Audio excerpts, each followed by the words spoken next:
እንግዲህ ያው በባለፈው ፓርት ላይ ማለት ነው ብርሃኔ አሳፍራት ነበረ። አደይ ብርሃኔን አሳፍራት ነበረ። እንግዲህ ተመልሳ መታ ፍቅር ከተኛችባት አንቃት ስታስፈራራት እና ስትዝትባት በነበረበት ሰዓት ነበረ ፓርቱ ላይ ያለቀው ማለት ነው። እና ልክ በዚያን ሰዓት እንደዚያ በምታደርግበት ሰዓት ልክ ነው አሁን ፍቅር ምሷን አገኘች። እንደዚህ መሆን አለባት። እስከዛሬ አደይን ስታሰቃያት ነበር ስንል ነበር ሁላችንም ማለት ነው፣ ከኔም ጨምሮ። እንግዲህ ዛሬ አደይ ደርሳ እንግዲህ እንትን ብላታለች ማለት ነው፣ አድናታለች። አደይ ብርሃኔ ተመልሳ በመንጣቷ በጣም ተናዳለች፣ በጣም ተበሳጭታለች። ለምንድን ነው የኔን ምክር የማሰሚው? ለምን እንደ ሕፃን ልጅ ትቆጥርኛለች? በማለት እንግዲህ በጣም እጅግ በጣም ተበሳጭታለች ማለት ነው። እና ወዲያውኑ ሸኝታታለች። መሄድ አለብሽ በማለት እንግዲህ ወዲያውኑ ሸኝታታለች። እንግዲህ ፍቅር ደግሞ በጣም ተናዳለች፣ በጣም እንትን ብላለች። እና ሲያሳስባትና እጅግ በጣም እንትን ሲላት የነበረው ደግሞ የኤላ ሀብል ነበረ። የኤላ ሀብል በነገራችን ላይ በሚገርም ሁኔታ ማለት ነው እንግዲህ ተገናኝ ያለው ሰው ምንድን ነው ይገናኛል ነው የሚባለው። ያው አደይ ያገኘቻት ልጅ ማለት ነው።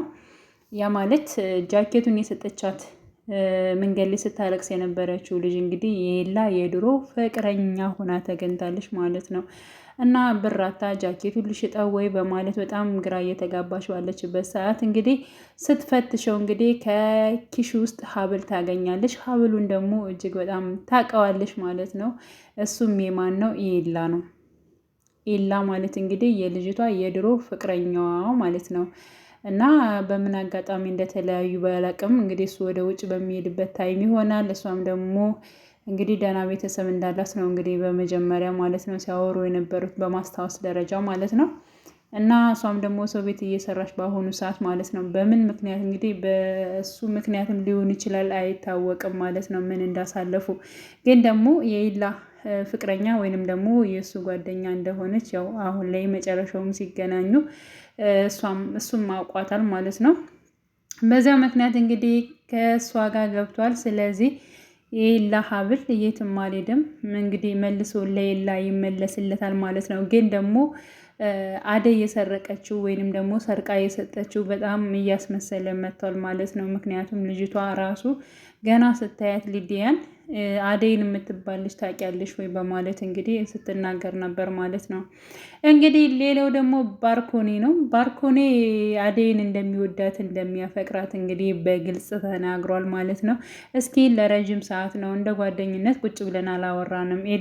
ኤላና እንግዲህ ባርኮኔ ቁጭ ብለው በሚያወሩበት ሰዓት እና እስኪ ስለ ራስ ንገረኝ፣ ምንድነው እንደዚህ ያጨናነቀ ነገር በማለት እንግዲህ ኤላ ባርኮኔን ጠይቆት ነበረ። ባርኮኔ ደግሞ እንግዲህ በጣም የሚያስበውና የሚያስጨንቀውን ነገር እንግዲህ ለጓደኛው ለኤላ አማክሮታል ማለት ነው። ምንድነው እሱም እንግዲህ አደይን እንደሚወዳት እንደሚያፈቅራት ነግሮታል። አደይ ማለት አደይ የእናንተ ሰራተኛ በማለት እውነት ግን ነው እንደ ምናምን በማለት እንግዲህ እሱም አላመነም ነበረ ኤላ።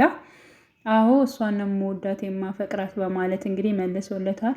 እሷ እኮ ከቤት ሰራተኝነት ተጨማሪ ሌላ ስራ ትሰራለች፣ ከሌቦች ጋር ተባብራ ትሰራለች። ስለዚህ እሷ ሌባ ነች፣ ልትሆንህ አትችልም በፍጹም በማለት እንግዲህ በመቆጣትም እንግዲህ ኤላ ለባርኮኔ ይመልስለታል። ባርኮኔም እጅግ በጣም ተናዶ አደይ በዚህ መልኩን አትገምታትም፣ በዚህ መልኩም አትሰራም፣ ከመጥፎ ሰው ጋር ቆመች ማለት እሷም መጥፎ ሆነች ማለት አይደለም በማለት እንግዲህ በንዴት በጣም ተናግሮታል።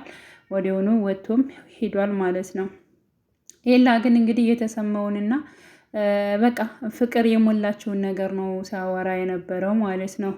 እንግዲህ ሊዲያ ከፍቅር ጋርም አልሰራም ብላለች። በባለፈው ቃል ተጋብተው ነበር ሊሰሩ ማለት ነው፣ ተንኮላቸውን ሊቀጥሉ ቃል ተጋብተው ነበር። አሁን ላይ ግን ሊዲያ እኔ ምንም አያገባኝም በማለት እንግዲህ ራሷን አወታለች ማለት ነው።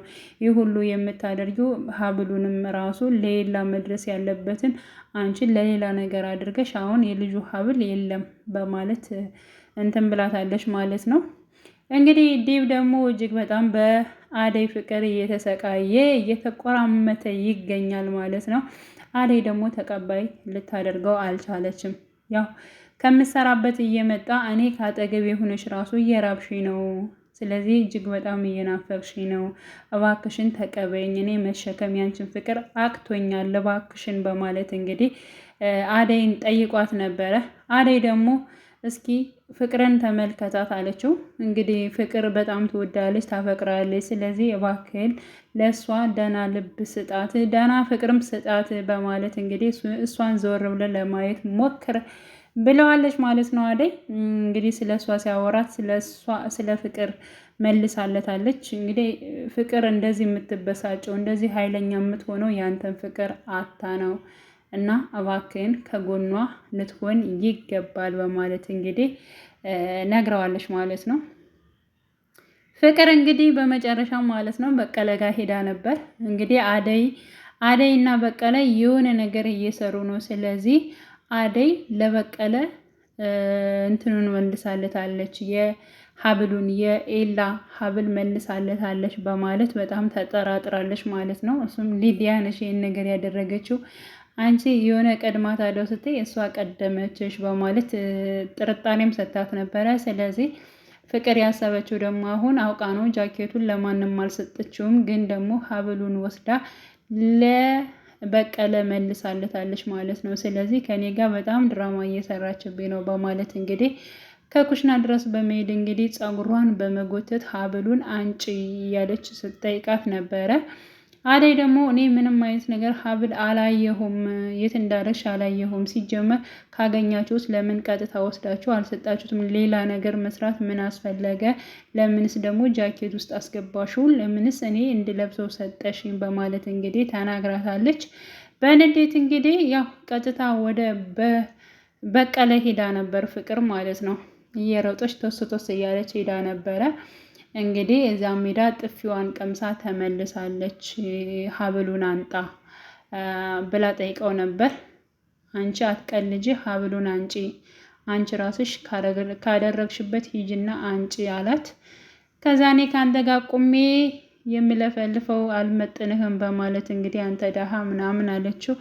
እሱም ደግሞ በጥፊ አጭሏታል ማለት ነው። ቀለም እጅግ በጣም ነው የተናደደባት። በባለፈው ሀብሉን ስጠኝ ብላ ሰታኝ እንዴት እንደዚህ አይነት ነገር ትጫወትብኛለች በማለት በጣም ተናዶባታል ማለት ነው። ስለዚህ በባለፈው ለአደይ ያሰበችውን ነገር ከሷ ላይ ማድረግ እፈልጋለሁ፣ ስለዚህ እንድትተባበረኝ እፈልጋለሁ በማለት እንግዲህ ጓደኛውን ጠይቆታል ማለት ነው።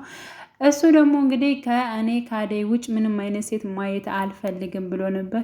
እንያዛት እንጂ አድርግ አላልኩም። በቃ ለሁሉም ነገር እኔ ያለው፣ ስለዚህ አደይ ላይ ያሰብነውን ነገር ሁሉ ከሷ ላይ ማድረግ እፈልጋለሁ፣ መያያዝ አለባት በማለት እንግዲህ በቀለ በንዴት በጣም ተናግሯል ማለት ነው። እንግዲህ ፍቅር ምን አይነት ነገር ሊገጥማት ይችላል? ለአደይ ያደረገችው ነገር ክፋትስ ወደ ራሱ ተመልሶ መጣባት ማለት ነው። እና እንግዲህ በስተመጨረሻ ኤላና የድሮ ፍቅረኛዋ ተፋጠዋል ማለት ነው። እና ምን ይሆናል በጉጉት